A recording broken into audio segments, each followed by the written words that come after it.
Okay, welcome to Karamo, friends. My first guest is Kenny and Nicole, who have been married for 5 years, but have known each other since middle school. Over the last couple of years, they found themselves constantly at odds, fighting over everything from respect, boundaries, and even sex. Now they're here to try and solve some of these lingering issues in their marriage. First, I want to start with Kenny, so let's welcome him to the show, everyone. Hi, Kenny, how are you doing? I'm doing as best as I can. Yeah, so how would you like my help? I need your help because, I mean, it starts off with boundaries. Yeah. It's a huge thing for me. I grew up on respect because my Asian culture, we're heavy on respect, respecting elders, respecting people. I know that in the past 24 hours, you all have been arguing a lot. What have you been arguing about? Just respect. Whenever she tries to talk to me about things like pointing stuff out that I've done, I always ask for, like, can you please talk to me in like a civil manner like you and I are doing? Yeah. But she tries to bring up the other day that she woke up, that she wasn't having any emotion when she was trying to talk to me. But from my perspective, it felt like that she was already like really irate, and I don't take emotions well. Yeah, I want to know about your marriage and your proposal. Tell me about that. Sure. So we first got together. I told her that, that specifically I only wanted to date for 3 years before I wanted to think about engagements or even marriage, because I had gotten out of really bad relationships before, and all of them ended up because of the 3-year kind of thing. Okay. So I wanted to set a limit so that way I can really take my time to get to know the person I'm dating before I make that big leap. Okay. And about less than a year later, her and I went out to this karaoke bar that I frequent before we started dating, where I hang out with my friends. And she brings me up to sing a song, and right afterwards, like, I look around and I look right next to her, and she just gets down on one knee and just right in front of everyone. What? Asked me, yeah. And she said that she did it because she felt she was ready, but I was in the middle of, all my friends, so I couldn't really say no, even though I wanted to at the time. So I had to say yes. And then from there... So you felt pressured to say yes in the marriage. Okay. So once you said yes, you then felt like, well, now that I've said yes, I have to set boundaries. Yeah. So I told her that, okay, we can be engaged, but I still, I'm still stuck on my idea of I don't want to get married until we hit the 3-year mark. But still, that wasn't respected because she would keep asking me, like, hey, when are we getting married? Hey, do you want to get married? And at some point, I got fed up with hearing her asking me when are we getting married. So I threw her, like, I guess, like a curveball. I said, like, okay, if you want to get married, then let's have a threesome or something. Okay. So she agreed to that, and then we got married. But then the problem was that every single time where it's been to the point where we find somebody or we start talking to them, she's okay with it, and then it turns into where she's uncomfortable or she's jealous about it. Got it. Did she get loud with you and yell at you? Yeah. Okay.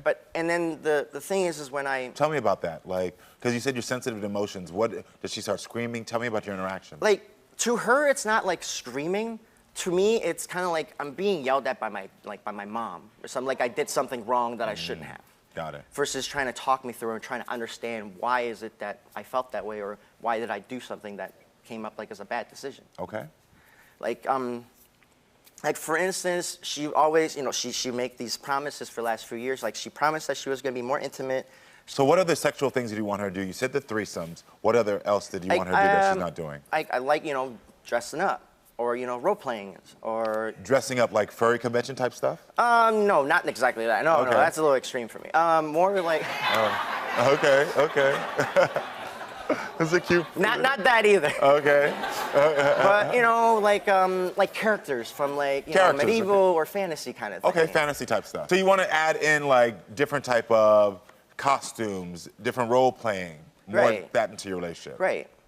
And she says all that, and I'm okay if they're not met. But every time I bring it up, then it's just like, oh, all you want is sex, or I'm just cut off. Got it. Where was that photo taken? That was in Pittsburgh. Was that at a convention? Yeah, like it was a furry convention. Oh, there was a furry convention. Okay. We go for fun, not that kind of fun. Okay, got it. Understandable. Well, listen, I hear your complaints. I hear what you're saying to me. I do want to hear her side of the story because that will help me to fully understand where the boundaries are lacking, where the respect is lacking. Let's welcome Kenny's wife, Nicole, to the show right now. How are you, Nicole? What's going on? I can see already from your emotions that something's happening. I'm extremely embarrassed. I feel exposed. I feel vulnerable. and I feel that I need to also speak up. Yes, okay. So what do you think is going on in your marriage from your perspective? Well, he's not wrong about, I do need to work on the whole like boundaries thing, and I understand that I did put some pressure, and I'm sorry that I did that. I just went about it the wrong way. She said she's sorry for making you feel pressured, even though you made the choice to say yes. She's still acknowledging she made you feel pressured. Can you just accept that apology and then let that part of it go? Sure. You can tell her? Yeah, I'd also like to address that that whole agreement with our marriage, okay? For the threesome? So embarrassing. He told me if I don't want to do it anymore, it would just make me miserable, because he told me that I'll make your life miserable, you know, because you didn't give me what I wanted. I did give him what I wanted, what he wanted. It's just he got very power hungry and greedy and overstepped my boundaries. My producers are telling me right now that you brought us a conversation that you want to show me how he talks to you. Yeah, it's Okay. it's Can pretty. I hear this audio? I want to cancel all my plans. I can't. No. Stop talking. You're still doing it. You're still talking. Please stop. If you care about me, if you love me, if you care about this marriage, please do something about your talking right now. Here's a pillow. Please put it up against your lips. Please put it against your lips so you don't talk. Not your mouth. Just your lips so you don't have words come out, please. Because I'm asking you to stop talking. You're not really. Well, then here. This is what you can help. Talking to your mouth, hands, so that I don't have to hear it, please. Like, I don't deserve it, dude. I don't deserve it. As I'm gonna start talking. This is what happens. Well, I can't help it either.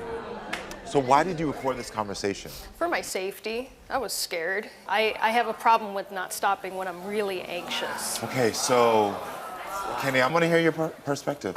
So I mean, obviously things before and after, people don't understand the details. But prior to that, I had asked her to please stop because I was at a point where I was overwhelmed. And she wouldn't respect that, and it kept pushing me to the button where I snapped, and that was basically what happened. How do you feel about what he says? Is it true that he asked you to stop? And then... I do have a problem with that. I will have no issues openly admitting that I have a problem with stopping. Yeah. So he'll ask for the boundary of saying, hey, can we have this conversation later? But in the moment, you still want to continue the conversation. I do, because I feel like I've been taken out of context, that I can't fix it right away. It's just, I would like to have that context, like, kind of rectified. And how long has this been going on where there's been this sort of lack of respect and lack of boundaries? It's been like that, I think, after we got married, for the most part. I mean, it wasn't as bad in the beginning, if I could remember correctly, but... Kenny, how do you feel to hear that? I'm not sure, to be honest, because, like, I hate myself when I do that. I never condone verbal abuse. I never condone violence. But I think there's a lot of context here where I think both of you have boundary issues. I think both of you have respect issues. And I think both of you have trauma that you're both dealing with from the past that literally pops up in your own conversation. Would you both agree to that? Yeah. Yeah. Never, ever, ever should you ever make them feel like their life is I understand that, but my mental health is like that when I snap. I can't control certain things, and I end up doing bad decisions, and I don't want that. When I try to remove myself, even from the room, she won't let me. Nicole, are you still in love with your husband? I love him, but I'm not in love with him. There we go. Are you in love with your wife? I was. You were. You were. Yeah. Okay. Like, I'm still wanting to get that back, but I'm having a hard time. Because, I mean, I care about her a lot. Because she was the one that took care of me when I was a kid. Like, in middle school, she was the one that reached out and, talked to me. And from day one, like, that's when I fell in love with her. Because no one gave me a chance, And that's still kind of the same. Like, I have to always, like, fight my hardest to, try to get the recognition that I'm trying to get, or, people to understand or hear me out. So it's been a constant struggle. I'm glad that you brought up middle school, because that was an important key for me to hear in your story. And people have heard me say this before, and I think it's a lesson we need to learn more and more. You two both were hearing your story now, like no one saw you, you felt rejected, you felt this sort of like... I was like the scapegoat. The scapegoat. And so you're not establishing a relationship on something healthy. There's no healthy foundation. And so what happens is that even if you're unconsciously not wanting to do it, it just comes out where you start to trigger each other, where you start to do things where she's now the scapegoat, where you don't feel seen and heard. It's just repeating the same things you said that you felt as kids. And even though you've been to counseling, it's not getting better. Because you said that you went to counseling before this, right? Yeah. What happened after counseling? It just didn't remain very consistent.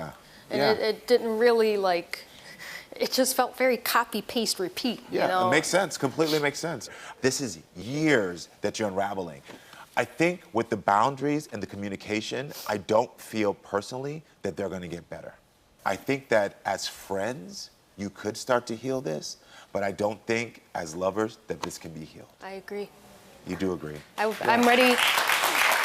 I've come to terms with that a while ago. It's just I didn't want to let it go because the fact that I care and love her. I think what needs to happen right now is, do you want to salvage a friendship at least? I would be fine with a friendship. I want to take care of myself because I can't take care of other people if I can't take care of myself. I love that. Give that a round of applause. Do you want to establish a friendship? Even before we dated, I said, I promise to always be your friend, and I still want to be friends.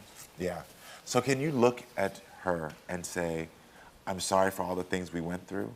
I'm sorry for everything. This is your wife. And say, but I think it's time that we take the next steps to just start to heal ourselves and become friends. It's so hard. I know. I'm sorry for everything I put you through in the last 5, 6 years. And I'm sorry for the way that I acted. I'm sorry for everything. I'm sorry for the things that you've gone through. I'm sorry for things I put you through because of that or anything. And I'm sorry I put you in those positions. I acknowledge that and I apologize. I sincerely do. I know, but he's right. It's because it's something that I've thought about already before, that we do need to separate. Because I can't heal at all when I'm constantly having to put up with and deal with just like you with me. And you deserve that as a human being. You know, we're human. We make mistakes. I mean, even if they're like really, really bad. So can you both agree right now and say, because I heard the apology, and say, let's separate, start to heal ourselves, and then start to rebuild our friendship. Absolutely. You ready? I'm ready to. I'm ready to separate and heal. But I do wish that we can still remain friends eventually. Of course. Yeah. Because I've never let that go. That is the one memory I always had of us, is the fact that we stood up for each other all those years ago. Yeah. And in fact, the happy times that we had together, like the picture that they showed up of us at Anthrocon, that was one of the best times we've had. We had no issues then. We weren't arguing. It was fresh. It was great. It was great. You can get this friendship back. And I think now that you've been honest with each other about how you feel, this is a perfect first step.